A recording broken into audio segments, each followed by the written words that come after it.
Hi guys, and welcome back. Today we are going to be talking about a very underrated topic in the world of chess, which is defense, and more specifically, threats.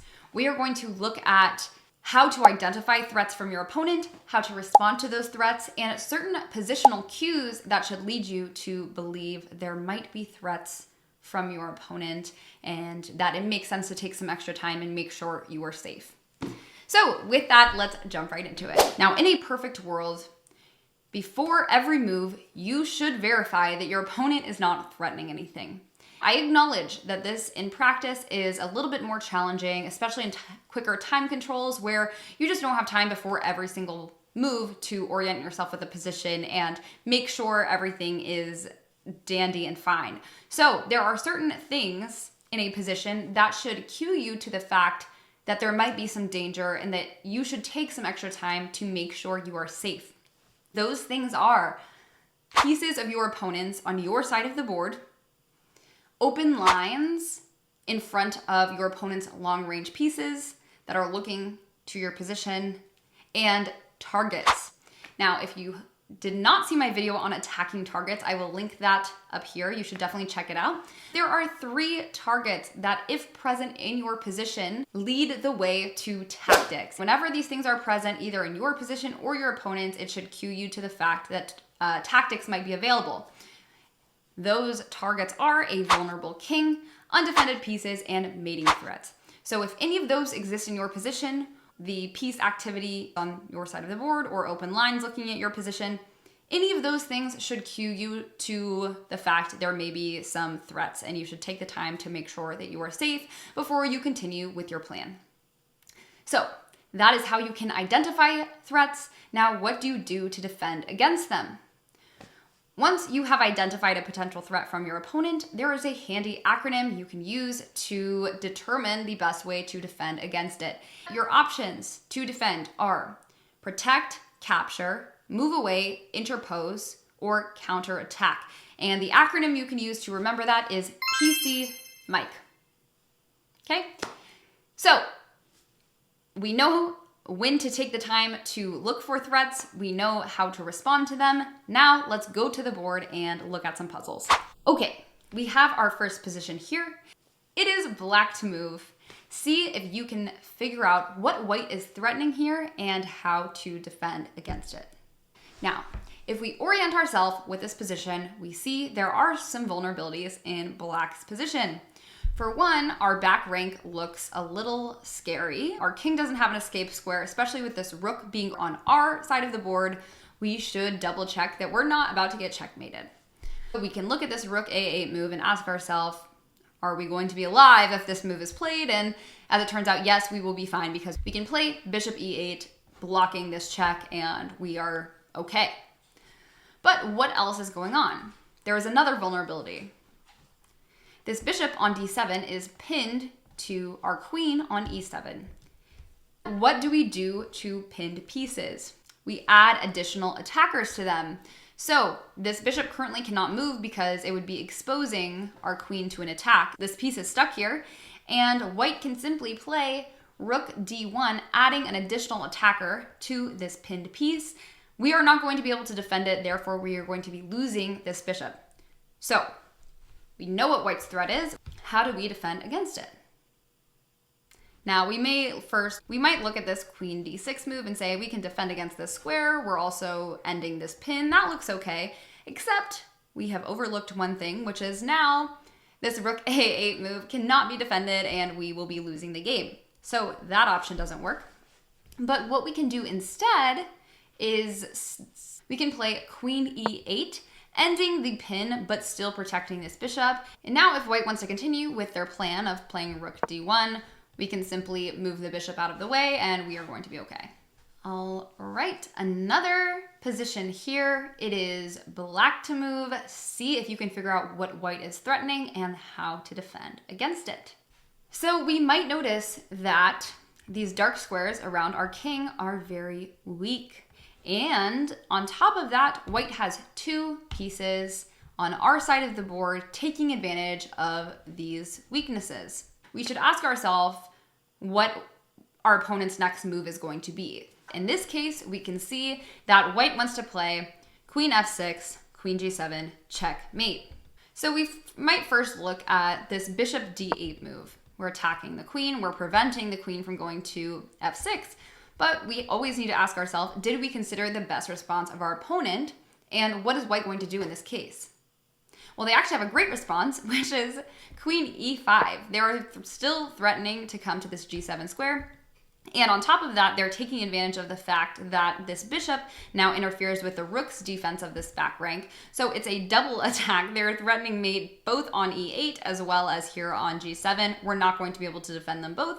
So we can decide that this bishop d8 move doesn't work. We can play bishop d6. And now if the queen comes to f6, we can simply slide this bishop back to f8, and we are defending against this mating threat. Okay, white to move here, pause the video and see if you can figure out what black is threatening and what white can do to defend. What is black threatening? D1 queening with checkmate. What is white's best defense here? We actually have this nice intermediate move, bishop d7 check. After the king moves away, we play bishop a4. Now, if they play d1, we will just take with the bishop. After they take back, we are still going to be up in material and therefore winning. So why bishop d7? Why not just go ahead and play bishop c2? The problem with bishop c2 is that it fails to bishop d3, pinning the bishop to the king. This cannot defend the square, and if we go ahead and just take, then they are still getting a queen and we are losing. So the best move here is bishop d7. Okay, another position here, it is white to move. Now, if we orient ourselves with this position, we see that white has these two connected passed pawns, and while we only have a bishop and black has a rook, these two pawns are actually so strong that white is winning here. But there is a problem, which is that black has a threat that we need to take advantage of before we can cash in this advantage. See if you can figure out what the threat is. We might notice that this white king cannot move up the board because it is jailed off by this king on h4. Black can further immobilize our king by playing rook b2, blocking off the king's escape, and then following that up with g4 checkmate. So this is the threat. How do we defend against it? Now, if we think back to our PC Mike acronym, we can actually just move the king away by playing king h2. Now, if they go ahead and try to block this off, we have created new escape squares for our king and we are going to be just fine. Another position, it is black to move. Pause the video and see if you can figure out what white is threatening and how to defend against it. Another vulnerability that you should always be looking for are pieces with limited mobility. And if you want to know why that's a vulnerability, check out my video on trapping where we talk about this in more detail. A piece that cannot move is vulnerable to attack because it can't run away. So if we're looking at the black position, we might notice that this rook on e3 doesn't have a ton of squares to go to. In fact, it doesn't have anywhere it can currently go because the king blocks off this square, the pawns defend these, and the knight defends this g3 square. So all white needs to do is attack our rook one more time and they will be winning it. They can do that by playing king f2. So we've identified the vulnerability, which is that our rook cannot move. If white could make a move right now, taking advantage of a vulnerability in our position, what would it be? King f2. Attacking our rook, which cannot go anywhere else, and we are going to be losing the rook. So that is the threat. What can we do to defend against it? If we go back to our acronym, we might ask ourselves, can we protect this vulnerable piece? And in this case, we can, because we can just play f5, and after the king goes to attack our rook, we can play f4, and the rook is defended. Okay. Another position here, it is black to move. Once again, pause the video, see if you can figure out what white is threatening here and how to defend against it. So, The most obvious threat that we probably see right away is that the knight is attacking this rook on a4. So we probably want to save our rook. But there is another threat, which is knight d7, adding an additional attacker to this pinned piece, threatening rook takes f8 checkmate. So we have identified the two targets, the mating threat on d7 and the undefended piece on a4. Well, the rook is just more valuable than the knight, so even if it was defended, this would still be a vulnerability. Whenever we have two targets being attacked at the same time, we should always ask ourselves, can one defend the other? And in this case, the answer is yes. Rook d4. We are not only rescuing our rook, but we are defending against this knight d7 threat, and we are also threatening checkmate on d1. So white's attack no longer works, and they are going to need to find a way to defend against our threat, and all is well for us here. Now, some of you may have looked at rook c4 because this also looks tempting. We are attacking the knight, we are also attacking the bishop. It's a double attack, and we are threatening rook takes c1 checkmate. However, as always, once we have a candidate move, we need to ask ourselves, what is our opponent's best response? And here white has a great response, which is, can one of these targets defend the other? They can simply play bishop e3, defending against this mating threat and protecting the knight. So better is rook d4. Here we have another position, black to move. Pause the video and see if you can figure out what white is threatening and how black can defend against it. So again, all of the positional cues are here for us to have the alarm bells going off in our head. Our king is vulnerable. We also notice that white has two pieces on our side of the board. A rook on the 7th, not very nice. We should always be on guard in these situations. So the most obvious threat is that this knight is attacking this rook here on b8. But there is another threat also being made, which is knight f6, rook takes h7, checkmate. So once again, we should ask ourselves, can one of these targets defend the other? Can the rook defend against the mating threat? We might first look at, rook g8. We can interpose with this rook, but if we calculate this line all the way through, we will see it doesn't work because after we try and interpose with rook g7, our opponent has rook a8 check. After rook g8, they just have rook takes g8 checkmate. And that's why it's always so important to consider the best responses of your opponent and validate that you indeed did consider the best response. So the best move for black here is actually to move this rook away by playing rook b4.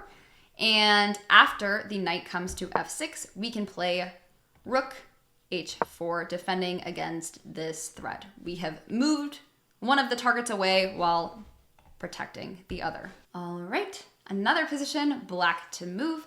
Pause the video and see if you can figure out what white is threatening and how to defend against it. Once again, there is a vulnerability in this position of a piece that has limited mobility. This knight on b3 doesn't have anywhere to go. It is currently one time attacked and one time defended.